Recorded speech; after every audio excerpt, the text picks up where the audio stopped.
Okay guys, it's me Imad.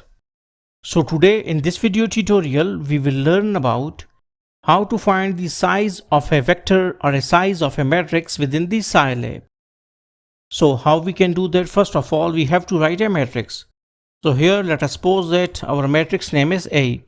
So we can write A is equal to brackets, square brackets, and here we will write 1, 2, 3. Now whenever we will press enter, 1, 2, 3 elements will be given to the variable A. And now A is considered as a matrix. It has like 1, 2 and 3 elements inside it. Now we will write, in order to find the size of a matrix, so we will write size command, and inside the bracket we will write A, and our answer is 1, 3.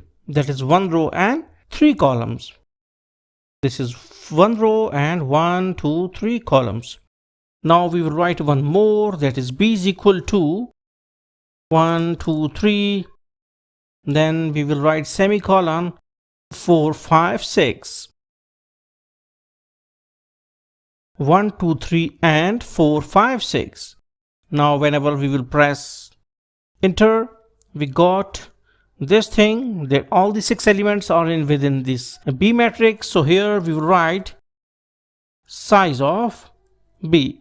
Press enter and we got 2, 3, means that 2 rows and 3 columns. So in this way we can find the size of a matrix within the Scilab.